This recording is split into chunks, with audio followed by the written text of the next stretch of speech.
Hello. Hi. It's been a year. Oh yeah, last year this time I think I preached for the first time. I was like nervous and shaking. I'm still nervous, and I only actually preached 3 times, as you guys actually already know. So this is my fourth time preaching. So those who actually came visit our church for the first time, I'm not the main pastor here, uh, but I'm sure God will speak to you with the message I prepared. Yes, I want to talk about Jacob today. The title of the sermon today is "My Name is Jacob." Yeah, my name is Jacob. Yeah. Um, yeah, I want to actually read the passage first, and then we're going to actually go into the words. So, Genesis chapter 32, right? 32, verse 24 to 31. Yeah. It's like Korean style, we're reading like one verse each. It's like one for a pastor and one for congregation. So can we do Korean style of reading the scripture? So I will read first and then you go next, okay? So Jacob was left alone, and a man wrestled with him till daybreak.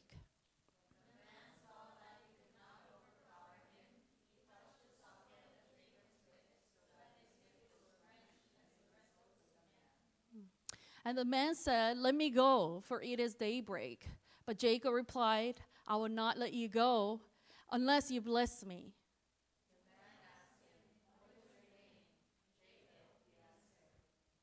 And then the man said, "Your name will no longer be Jacob, but Israel, because you have struggled with God and with humans and have overcome."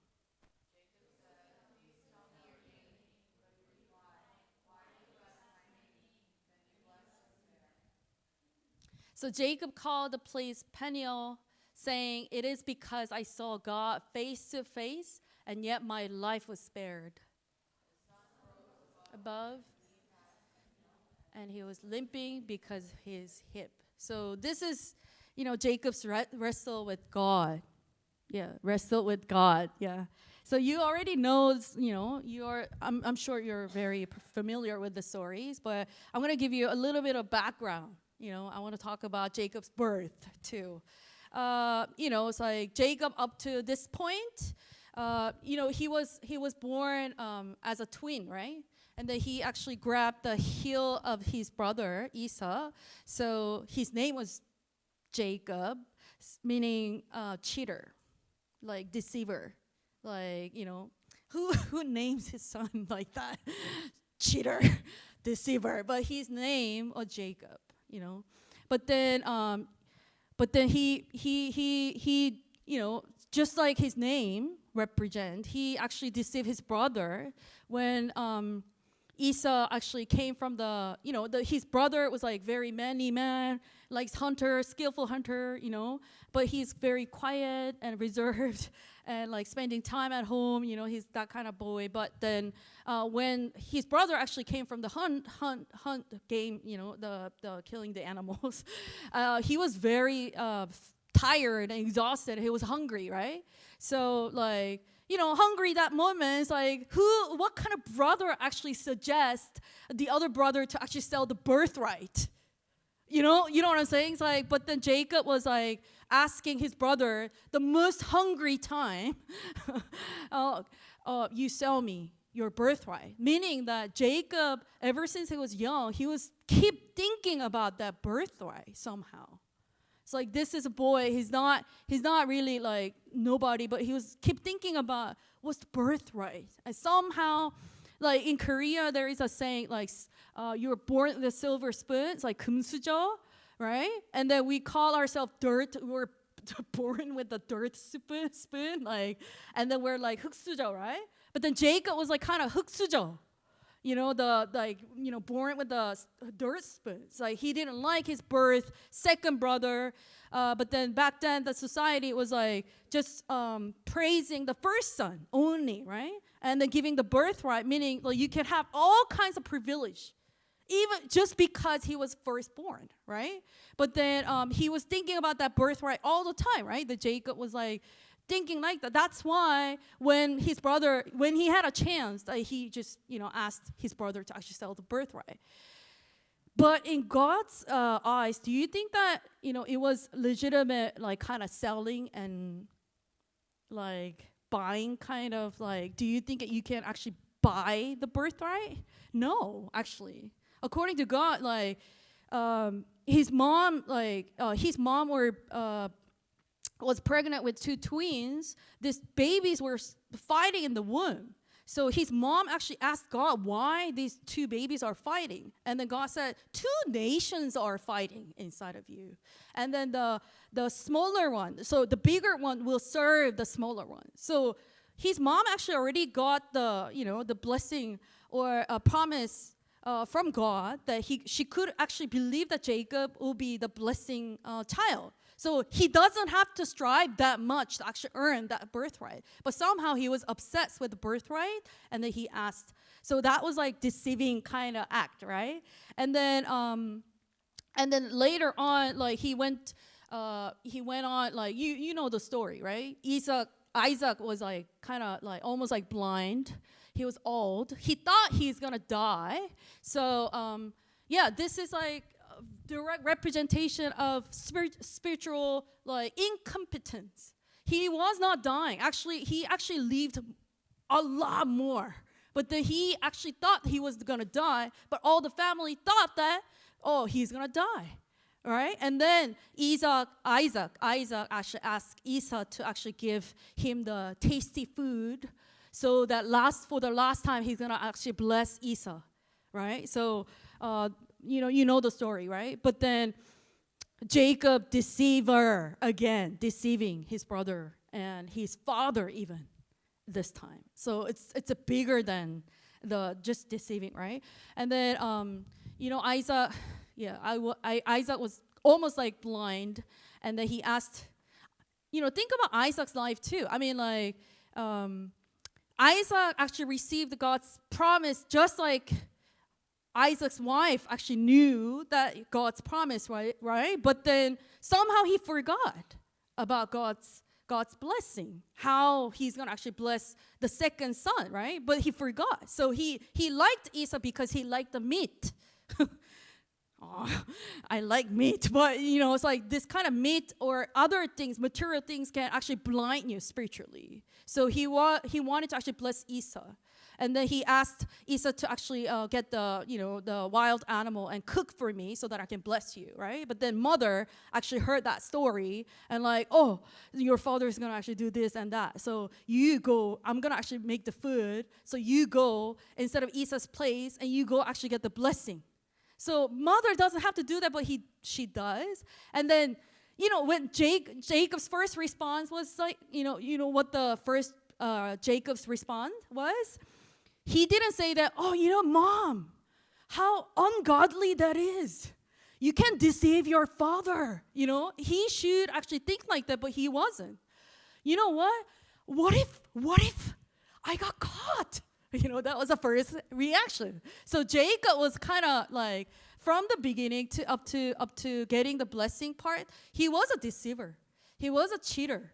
And he didn't even think about the God's law. He actually went in and did. He was caring only about his well-being. What if he's gonna die because he got caught, right? And then I might get cursed from my father. He was like saying that, but then mom said, "I'm gonna take your curse. So do as I told you, And then Jacob was like deceivingly got the blessing from the father, right? You know the story. And then Esau was like so angry and furious that Jacob, his name is Jacob because he did this twice to me. And he deceived me and cheated me twice. And his name, he deserves that name, Basically, Esau said that.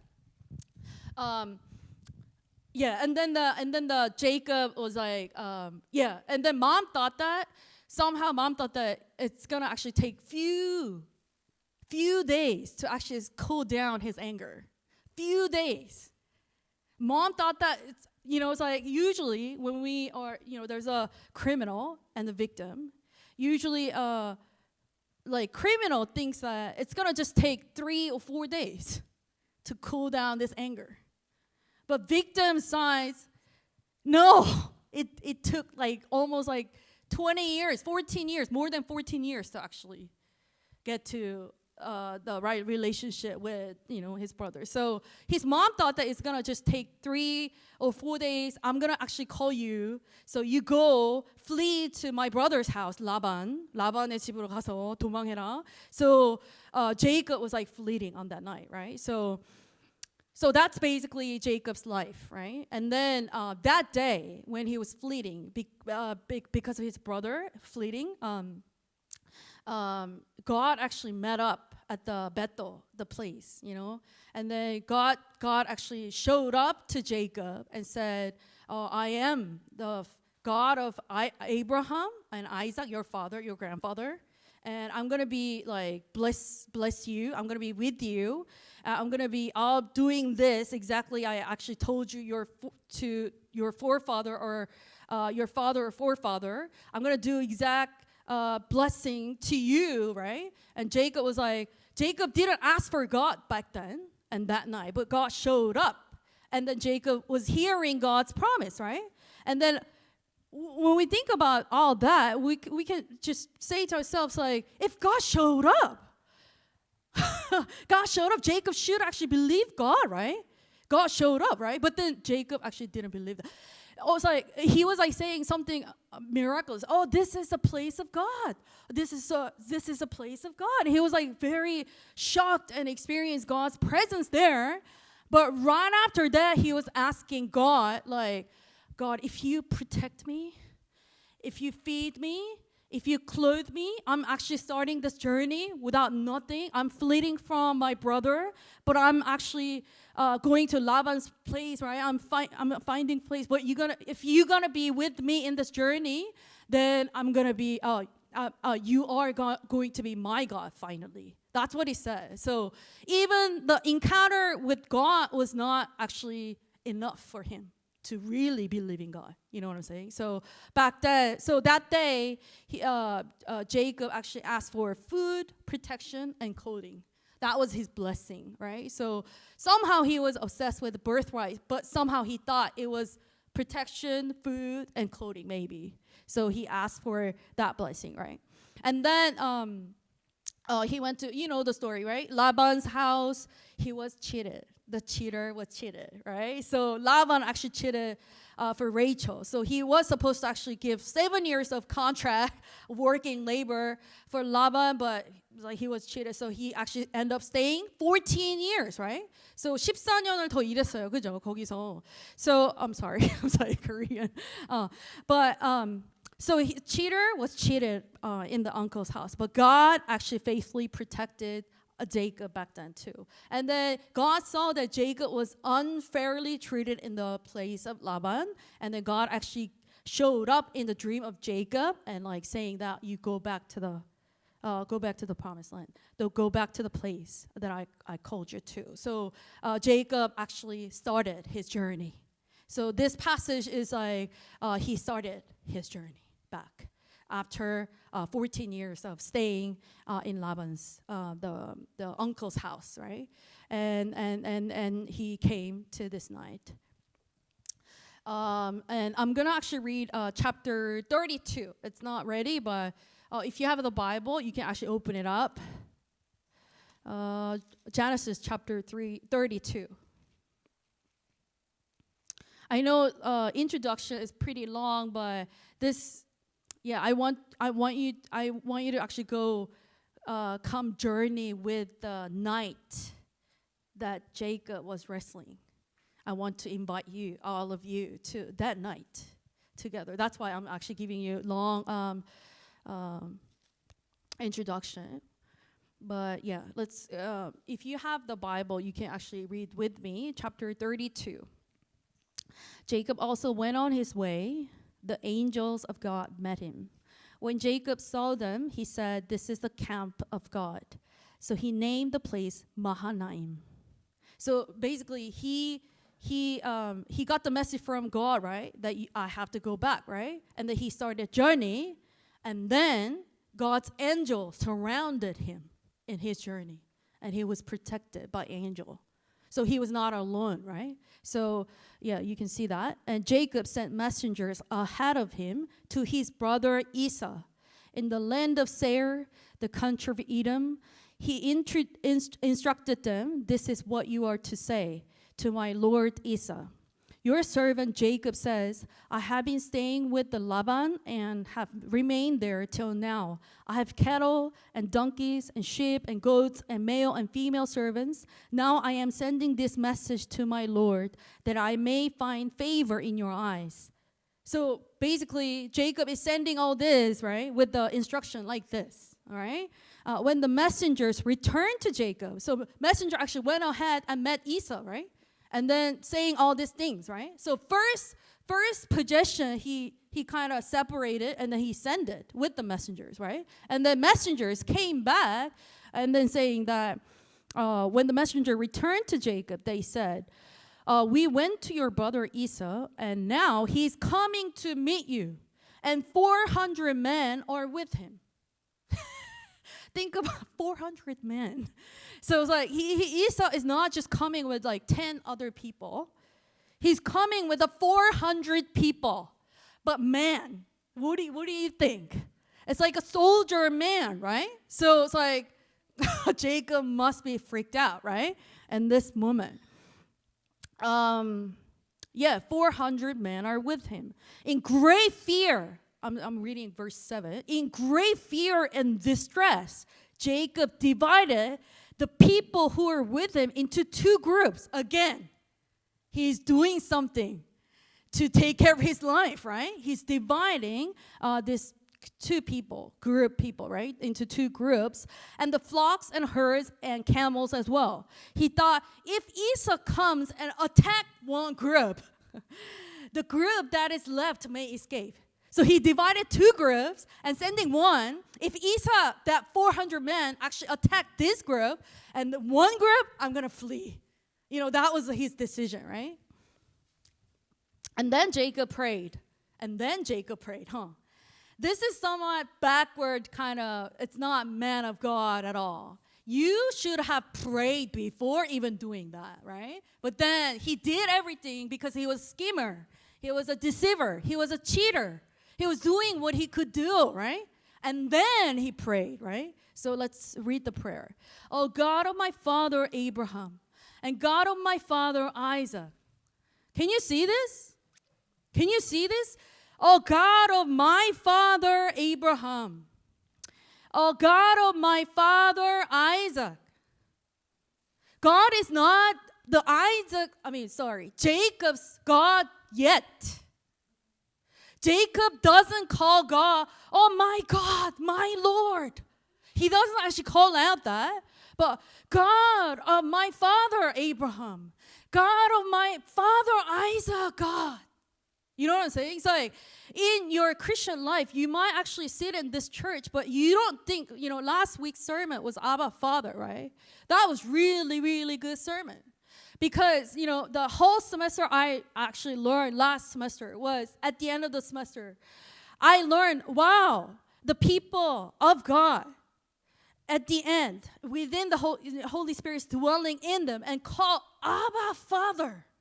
Abba Father is not something that you can easily say. You know what I'm saying? So you might be in this church and you might actually go to different churches and say, oh, God of this Christian God. God of this, my father believing this God. Oh, Jesus, the name that I heard. Oh, Jesus, that I heard of this God, You can call everything, but God is not his God, personal God. You know what I'm saying? Yet this point. Let's continue. Oh, God of my father Abraham, God of my father Isaac. Lord, you who said to me, go back to your country and your relatives, and I will make you prosper. I'm unworthy of all the kindness and faithfulness you have shown your servant. I had only my staff when I crossed this Jordan. Do you remember? So Bethel, like he just had a staff. He just had a staff. But then now I have become two camps. Save me, I pray, from the hand of my brother Esau. For I am afraid he will come and attack me, and also the mothers with their children. But you have said, I will surely make you prosper, And I will make your descendants like the sand of sea, which cannot be counted. He spent the night there. Can you see this, right? So, I forgot what I was going to say. He was afraid. He was reminding God that, oh, you said this, God. he in his prayer, God, you said this. So I'm actually repeating this, what you said to me. You promised this, right? Do you remember, God? You promised, right? So you're going to save me from the hands of Esau. That was his prayer.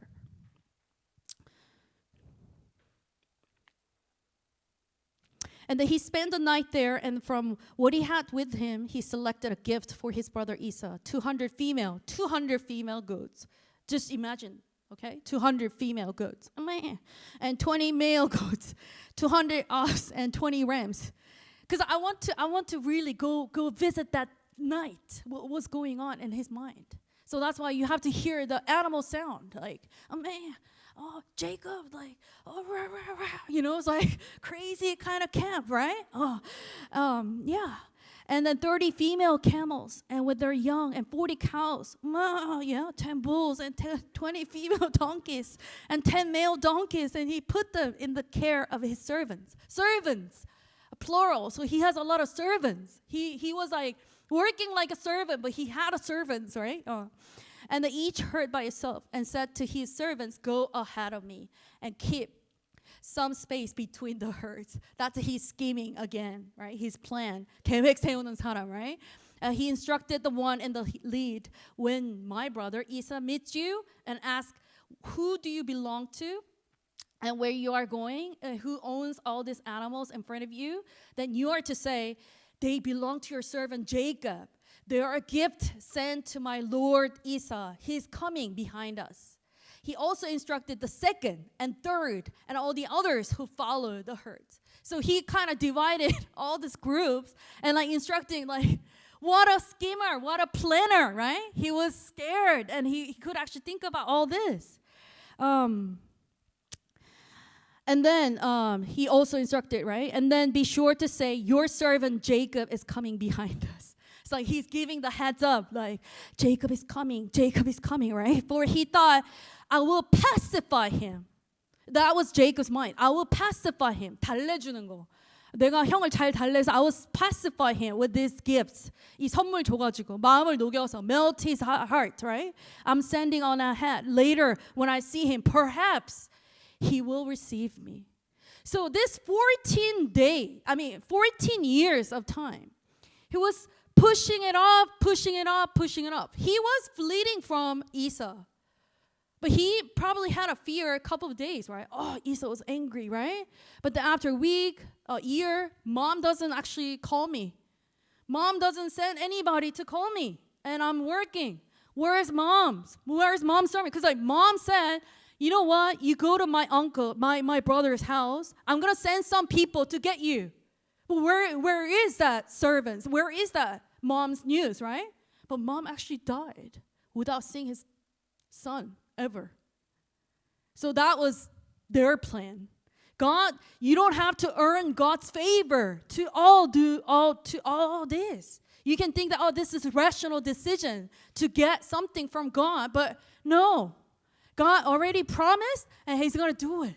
Just, you have to believe it. You have to just trust it. But somehow, his mom actually schemed. Jacob schemed. But this mother and son, 모자 한 번도 못 봤어요. Never seen each other after that time, right? So, he spent 14 years.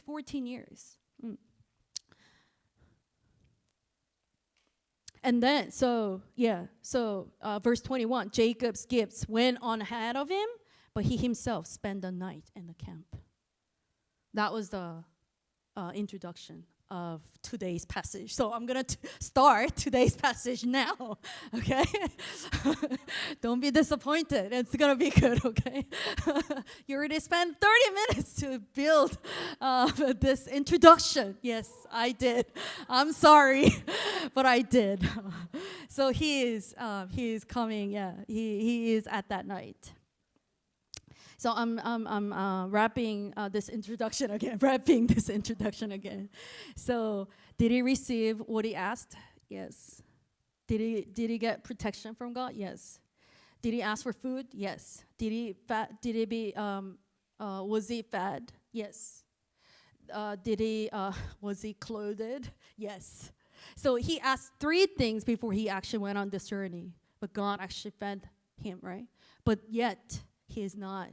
God is not Jacob's father. God is not Jacob's God, yet Jacob doesn't really trust God that much. So that night, so after 14 years of time, do you know guess how old Jacob is at this point? You don't know. Yeah, I found the clue. So chapter 26, verse 34, when Esau was 40 years old, he married Judith, daughter of Beer the Hittite, something like that. So Esau and Jacob was like twins, right? So they were twins, meaning Jacob was 40 years old before he got his blessing from deceiving his father. Do you understand? So he was 40 years old, and he got the blessing by deceiving. And then he went to uncle's house 14 years later. So how old is he? Like 54 something, right? 55? He's that old at this age. But he is not. God is not his father. That's a sad story. So he could actually meet God if he actually faced himself beforehand. 14 years of time, he didn't have to feel orphaned. He didn't have to feel all this time that he didn't have to meet this, he didn't have to wait this far to actually meet this God. But then he waited somehow. Maybe he was working busy. He had a job. He had a wife. He had children. He had this reputation or whatever that is blocked him from really meeting himself and meeting God, right? But at the age of 40 or 54, 5, this night, he started to realize that he still had fear. He still had fear for Esau. Maybe he was happy before, but this night, he's scared to death. He's still afraid of Esau. He's still afraid to actually go back. Even though God showed up in his dream that you have to go back. And I'm going to actually make you great nation. And, that's Abraham's blessing. But anyway, descendants, right? God actually promised to him. Then God's not going to actually kill Jacob at this point by Esau's hands, right? But somehow Jacob didn't believe God. Didn't trust him. And still fearful. So when I think about Jacob's life, everywhere he might actually go and face something else, but he was still afraid. He was still afraid and was still afraid. But this night was most darkest night, and he was afraid to the bones. And not only fear that he had, but maybe I was thinking, maybe he was really never faced himself before. He was having all this reputation and family or doing things, whatever he was busy, so he never see himself, how fearful he was. But this night, okay, now it's starting a point, okay, don't fall asleep. So this night, God becomes his God.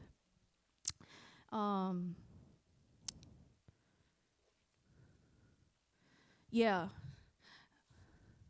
So okay, I'm gonna actually I don't want to miss this point. It's like Jacob at the chapter 28. Before he moved to Laban's place, he saw God, right, showing up. And then it's like, oh, surely this is God's place. And then he said, if God will be with me, will watch over me, this journey I'm taking, and will give me food to eat and clothes to wear, so that I will return safely to my father's household. Then the Lord will be my God, and this stone that I'll set up as a pillar will be God's house, and all that you give me, I will give you a tent. 11조 하겠다고 약속한 거죠. 여기서 벳들에서 떠나기 전에, 그치? 이 장면, when I think about this scene, it's like, Can you see yourself doing this? Even though God showed up somehow in your life, but you're still like bargaining with God. But God, if you protect me, if you clothe me, if you actually give me food, you're gonna be my God. Like you're still bargaining, right? So that's us, you know. I believe that's us. God doesn't have to prove himself that like he's beyond our. But his being is not like, oh, God, you have to prove yourself to me so that I can believe. You know, we always say that. I used to be like that. But then God doesn't have to prove himself to us because God is God. You think about God's mind. God is the creator of the universe. And he doesn't have to prove himself to anybody. You know, God has that power and authority, and he doesn't have to prove anything to anybody. He doesn't owe anything, right? But still, he allows this kind of prayer. Why? God himself wants to be a father of Jacob. He wants to prove that you can trust me. Because like our God is not just pagan gods, any God, like you sacrifice your sons and daughters, or you know, it's like extreme fasting, or you do it's like devotion, you do everything for God, then you are my God. No. Our God is saying that, you know what? Okay, you don't trust me? Okay. But I'll show you my faithfulness. I'll show you how much you can trust me. I will show you that. But why does God do that? Because our God is a personal God that invites all of us. So if you never actually met God personally like this, like you just ask simply, God, show me who you are. God, show me your faithfulness. Show me that I can trust you, you know. You can just pray honestly like that. Sorry. So, and then I don't know where you are right now, but Jacob this night, he was naked. All this animal sounds, flocks, servants. He had servants, right? So he has families and sons and daughters. He actually sent them before him. And this night, he was alone. Darkest night, nobody is saying anything. Jacob, do this and that. No. No animal sounds, nothing. He's alone that night.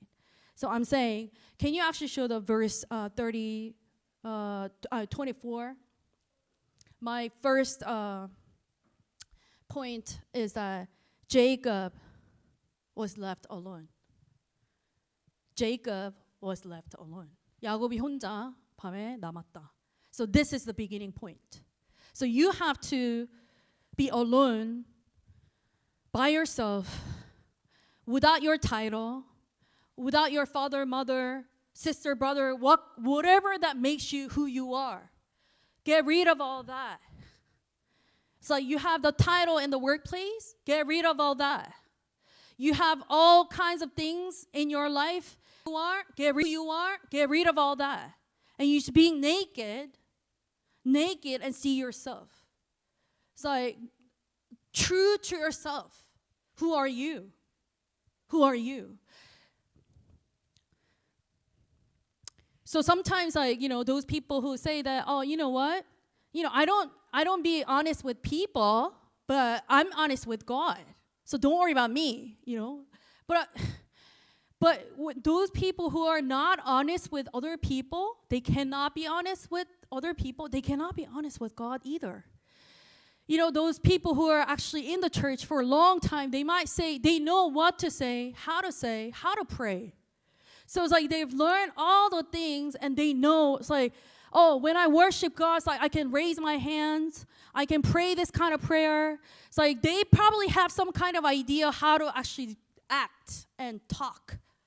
You know, so that's why they were doing that. But in themselves, like when they're alone,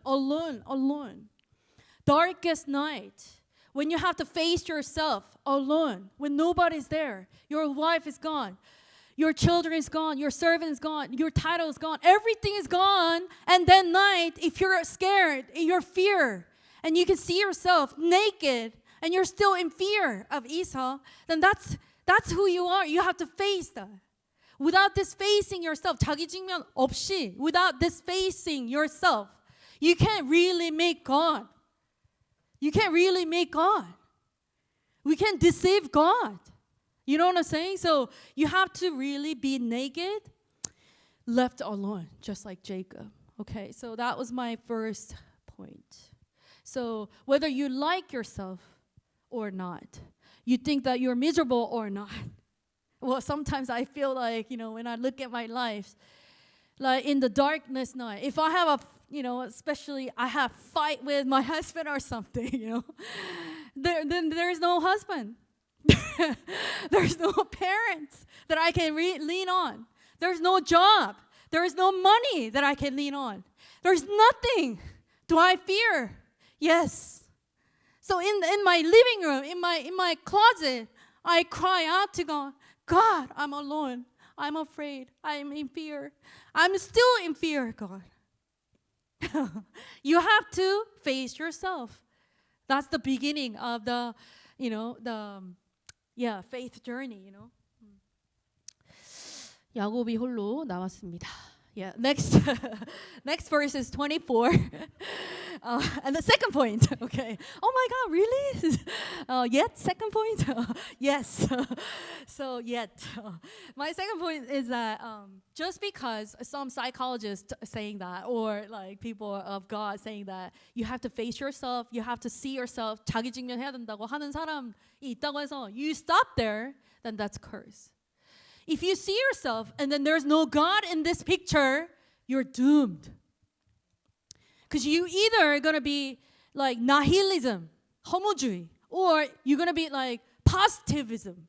Positivism? Yeah. You either like idolize human happiness. Oh, you either idolize, there's no hope. Because I look, it's like after 40 years, 50 years later, I'm still in this pit? Really? Like you don't see hope anymore, you know. So if you don't see God in this picture, then you're doomed. So just because I say you have to face yourself, you have to face yourself in God. Okay, so that's important. So next verse it says. Next verse. Oh yeah. Oh no. I'm sorry. Previous verse. It says, man, the Jacob, right? Jacob wrestled with him till daybreak. So this night, most fearful night, he didn't sleep. He was wrestling with this man. But who do you think this man is? Well, a lot of commentary says it's maybe Jesus or God or angel of God, you know. But then do you think that Jacob was like so frustrated and so afraid and like anybody just walk past, like grabs that person and like wrestle with me? You know, do you think Jacob was doing that? No. Because you read the chapter 32 in the beginning, he saw the angels of God surrounding him, which means that he can distinguish whether this is angel of God or people. Do you see that? He has a spiritual sight, at least sight, that he can recognize this is angel of God. Or this is a person. He can recognize that. So that man, this night he was wrestling with, somehow he was thinking that God. Or somehow he was thinking that maybe it was an angel or something like spiritual being that somebody can bless him. Because right next verse, can you actually go to the next verse? Yeah, okay. Right next verse. The man saw he could not overpower him. He touched the socket of Jacob's hip so that he's wrenched and he wrestled with him. And the next verse. And the man said, let me go for it's daybreak. Interesting, huh? Let me go, I'm tired. He could say that, but daybreak, which means all night, long, stayed up all night, 밤새도록. And because of reasoning of this God or angel said, oh, this is because it's a daybreak, I'm going to go. Interesting. So, and Jacob, unless you bless me, which means that Jacob recognized this person as somebody who can bless him. And he wrestled with him all night. Do you get it? So, whatever you're going through, it's like in your darkest nights and suffering or your fear, you're facing yourself and there's no hope, or whatever you're going through, if you're taking this to God, the right person, and you're wrestling all night, then you have a huge hope. Do you understand? It's like I saw a lot of Christians actually doing this. You know what? My life isn't suffering like this and that and that. So it's like, and then like, Christian advice, like, you know what? You trust God, It's like, okay, I'll trust God. And then play games all night. And then watch movies all night. And then I'm gonna watch like American soap operas all night, because I'm gonna trust God. I'm so in peace and joy. Did Jacob did that? No, come on. Just because you trust God, your action is not really showing that you really trust God. Of course, you can have a leisure time. I'm not saying that you have to fast 24/7 and read Bible 24/7 or pray 24/7. But when these suffering time, come on, you have to go to God. You have to go to the right person to wrestle with. Do you get it? And then one more thing I want to talk about. I was like so blessed when I was preparing this message. That was one of the nights I was like crying by myself and wrestling. I was like, gung, gung, gung. It's like Korean. It's like, because I think because I took this church, I became a spiritual mother, I guess. That's why when people say that, call me and I have this problem and that problem, my heart is like broken and that and that. When I hear something like that, I can't sleep either. I stay up all night and thinking that, oh God, how long this person has to suffer, God? Oh God, this person wants candy. Come on, you're a good Father. You can give him candy.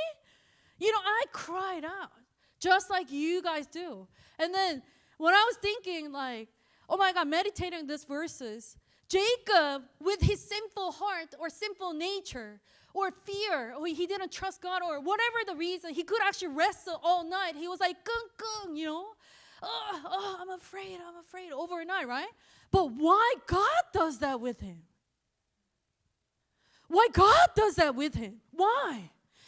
You saw the previous verse, right? He touched the socket of the hip, and then he was limping. He became 불구, disabled person, just touched him. And then became a disabled person. Do you understand? He had all this power, but then overnight Jacob could wrestle. But why did God wrestle with him? When I was thinking about that, oh my goodness. When Jesus was crucified, he had all this power to actually bring all these angels, armies of heaven, and come down and sweep over everything.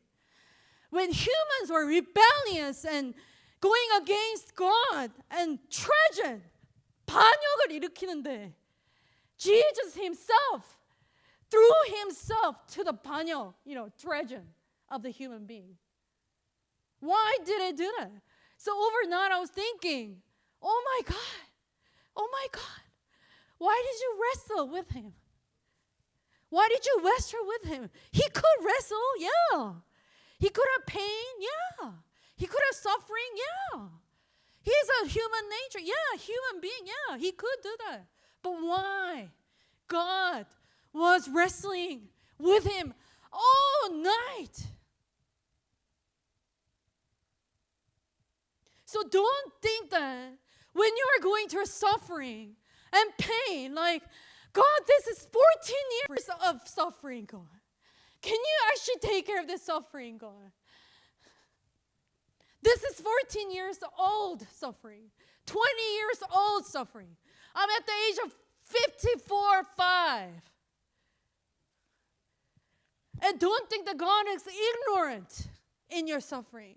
He was wrestling with you all night when you couldn't sleep, when you couldn't have like, yeah, you couldn't think that, tomorrow, is there sun tomorrow? How long this depression? How long is this depression agonized me? My relationship with family, my brother who's sick. I've been praying for my family salvation for a long time.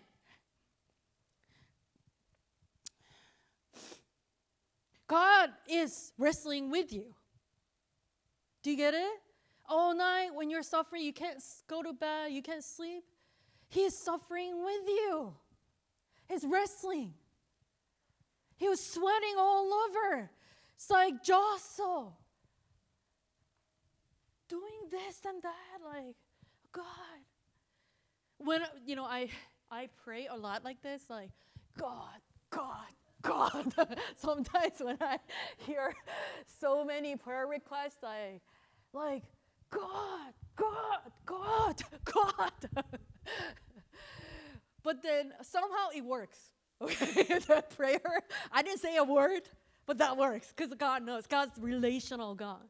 He knows what I'm asking for, right? So it's like, God, that person. It's like, I don't say anything. I just, oh man, But then God is with that kind of shinam, the gung, He's with that. So, and then another thing I want to talk about. It's funny, right? It's funny how God said that you won. That's crazy. It's an overturning kind of message. How come you won? And then not only you won with God, you won with the people. Jacob, at this point of his life, he was never true to himself. Do you think he all of a sudden cheated his father and then going to Laban, like uncle's family, and say, truly, honestly say, you know what? I cheated my father, and then my brother was like so angry, and he wanted to kill me, so that's why I came here. Do you think Jacob started life like that? No. Jacob probably actually lied again. He started a new journey with a lie. I probably think that. Yeah. Things, so he was never true to himself. He wanted to become Esau. Do you want to become somebody else? Because your life's so messed up? I was thinking that too. Like sometimes, I used to think like that. I wanted to be somebody else, not me. I can love everybody but me. So I don't want this life that God has given me. So I wanted to become Esau. So he was never true to himself. He never acknowledged that his name was Jacob. Cheater, deceiver. And I was not satisfied with this life. I couldn't be honest with myself that if I say that I'm not satisfied, then maybe, I don't know, religious defense mechanism might say that. You can't do that. You don't curse God like that. But Job, Job, right? Book of Job. When he was like stripped off everything, what makes Job, righteous man? When he was like stricken by all these obstacles and the pains, he himself actually cursed the day he was born. I wish there was no sun, no stars that night. Which means his mentality is all about God. God created this universe. And he's thinking like God-centered life kind of style. But he cursed his day, the birthday. That means slightly he actually cursed God too. But God is greater than your just suffering and curse. Don't make a spiritual, religious defense mechanism That you cannot be honest with God because God's going to curse me if I say, truly, honestly, I'm miserable, God. I am miserable, God. If you say that in this life, I'm miserable, I'm suffering, God. God can handle that suffering. So don't make a spiritual defense mechanism. Oh, I can't say this to myself. I can't say this to God. Don't do that. You can say that. You can be honest with God.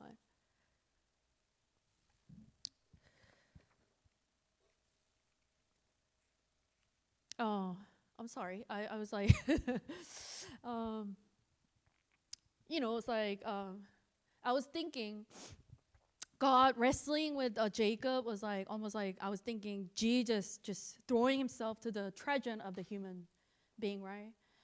Voluntarily, he knows. He knows the pain that Jacob was like going through. And he knows. So God himself wrestled all night. And then Jesus came to us and wrestled with us, human beings. Until these days, he's wrestling with you guys, the human beings, and giving you the message that you can trust me. I am your father. I'm going to take care of you. Kind of message he's giving, right? But then I was thinking, it's like one of the episode in the Bible, I was thinking, John the Baptist, the greatest prophet, when Jesus actually mentioned that, he said, like, the coming Messiah, this person who's coming next to me, is so much greater than I am. So I can tie or untie his sandals, right? So think about, how do you actually tie or untie your shoes? Just like this, right? Your position is just like this, right? Kneel down and like untie, right? But then John the Baptist was saying that this person is so great, I cannot untie his shoes. But at the last minute, what Jesus has done for his disciples, he wrapped his waist with his towers, and then kneeled down. He actually washed the feet of disciples. Do you get it? Like, John the Baptist is the greatest man ever, but he cannot even untie the shoelace. But Jesus himself actually kneeled down and washed the feet of disciples. Do you see that?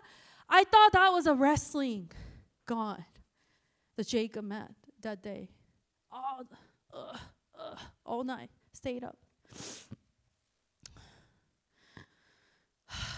Okay, that was the second point. I'm sorry. I'm going to wrap it up soon, okay? Verse 32. Chapter 32, verse 29.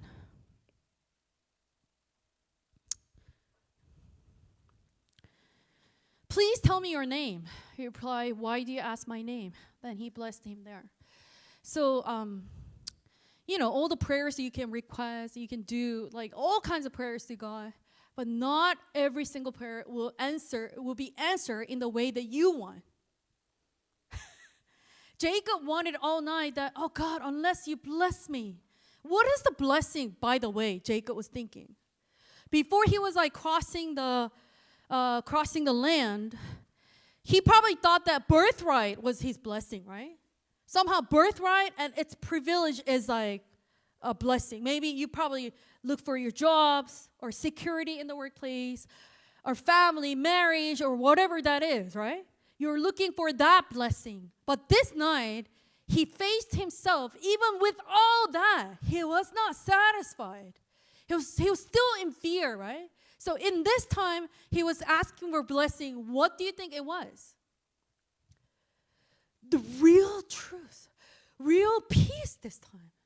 Real God, not just fake peace, fake security, just one thing or another thing. Like you just go by one day or the other days, like you're just okay with that. You're barely making peace inside. No, this person was asking for true peace inside. Do you get it? Yeah. But then you can ask anything, but the answer is not will be given you. So he asked for a name, but that was like, maybe, you probably have this kind of experience when you actually ask for God, like, God, where are you? Like, God, are you not trying to answer me? Like, you're struggling and you're praying, right? And then God somehow actually gave you the answer through the sermon or prayer, or like inside you have a message or whatever. God actually gave you the answer, and then you are like, oh, God speaks to me. God speaks to me, right? And then like asking for something else, like more. But God is not the God you can just cut and paste and put it in your scrapbook and saying that, oh, this is my God. You can't do that. You can't do that. You can't box God into some kind of idea of God. You can't cut and paste. Oh, by the way, what's your name? I want to know more. He can't ask that kind of question. But if he, when you're very genuinely curiously asking question for the faith, like struggle, God knows that. God will give you the answer. But sometimes, like, you just want to know the answer because you want to spiritually, like, intelligently fed.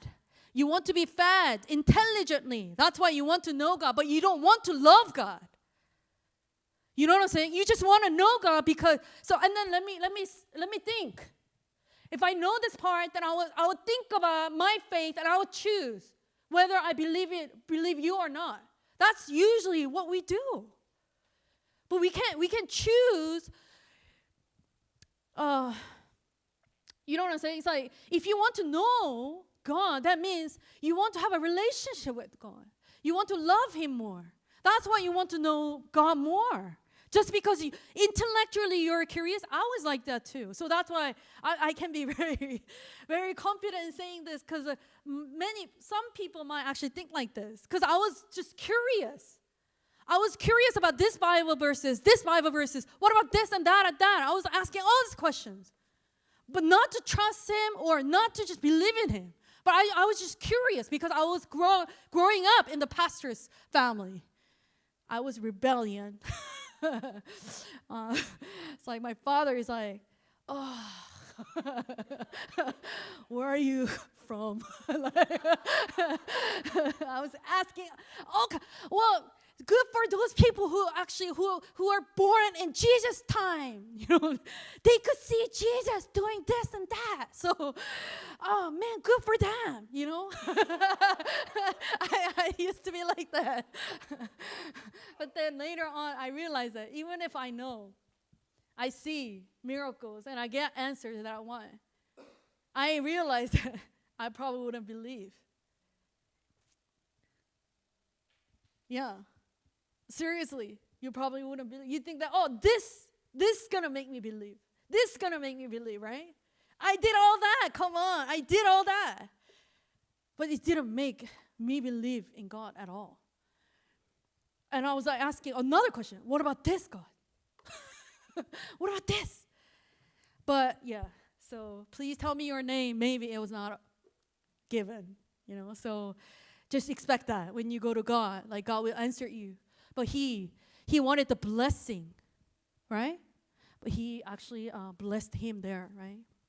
That was the third part. And then lastly, the next verse. Jacob called the place Peniel because I saw God face to face, and yet my life was spared. So he instantly knew that it was God. So he was not just wrestling with somebody overnight, like 12 hours a night or something. He didn't wrestle with somebody like just anybody, It was God, right? And then the next verse, the sun rose above him. The sun rose above him. So whatever you're going through, whatever you're wrestling with in the Christian journey, I don't know where you are now. I don't know how much you're disappointed with God, or how much you're facing fears again because of new job, because you don't have a job, or because you're facing new new journey again. So you're maybe, but I don't want to miss. I don't want you to actually miss this chance that God wants to know you more today. Today, He wants to know you more personally. He wants to become your personal Father. And He was not ashamed to call Himself, I am the God of Abraham, Isaac, and Jacob. It was all over the news of Israel. He was not ashamed, even though Jacob didn't face himself that I'm a cheater. I wanted Esau's life. I am Esau, Father. He was not Esau. He was deceiving himself. Deceiving Father. I am this, God.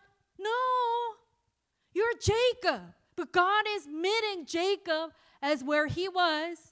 And He is not ashamed to call Himself the God of Jacob. God of Jacob. So He wants to become your Father today. He wants to become a father of Hesuk. I'm God of Sejin. I'm God of Mary. He doesn't call Himself, oh, Mary's not in a forum yet. She was a deceiver. He doesn't say that. He is saying that, no. I am God of Mary. I'm God of Gangmi. He is not shamed. Okay? So see yourself in God and go to this journey. Whatever you're going through, go to God and wrestle with Him all night. He's going to wrestle with you. But that you think that, oh, this night's not going to end. Ta-da! Sun rose up. You think this night's going to be forever and ever. And you're going to be stuck in this life. And you never see hope again. No. Ta-da! The sun rose above him. But he was limping. That's the mark. Oh, I don't want to limp. Oh, come on. You saw God face to face. That's the most absolutely the best thing ever happened to your life. You know, the book of Job again. Page 38, chapter 38. Finally God showed up. And He never answered what Job asked. God, why am I suffering? You're just. He never answered the way that Job wanted. But He showed up. You know why? Hey, Job, where were you when I was founding this earth? And like making this whole universe and running this, and then I was making this animal that you don't even know. Where were you? You man up and show and tell me the answer. Oh, at first I was reading that. I was like, oh, God is too harsh. He was suffering. Oh, come on. You had other sin. You had to deal with Satan. Come on. You could actually give him the answer he wanted. But Job, hearing all that and saying that, oh my God, I'm shutting my mouth. I was pissed. I'm repenting, God. I didn't know. Why was this happening? Because the presence of God, facing God, face to face, is most important thing ever in life, the human being. That's the greatest gift the human can ever get. He was satisfied. Job was satisfied. Just by God showing up to him and saying that your knowledge is limited. Your wisdom is limited. You don't understand how I run the whole universe. You don't know everything, but trust me. So I'm going to wrap up. I don't know where you're going through, what you were going through, and what kind of night you had yesterday or the other day or a week ago. But God is meeting you. And also at the end of this tunnel, you think that it's not going to end, but there is an end. And then He called you out, but He's giving you the new name, Israel. So that day, he actually received a new name. He himself said, I am Jacob, which was really difficult for him to say at the age of 40, 54, or 5. I was Esau. I wanted to be Esau. But now I'm Jacob, God. But then God is giving him the new name, Israel. God's people. You wrestled with God and you overcame. New name. And you know this God? This God actually called every star, called the light, as if there is a light in the darkness. He called, and then there will be light. This God we're talking about. So when God says, you're Jacob, okay, but I'm going to call you Israel, meaning that he's giving you the new nature, new being, new name. You don't have to be a cheater anymore. You don't have to worry about your life so much anymore. You don't have to run in fear anymore. Your God is calling you to the new nature. Okay? So whatever darkness you're going through, God wants to give you the title, you're God's people. Amen? So, yeah, let's pray. Maybe 5 minutes. Let's say that, can we rise up to just respond to God?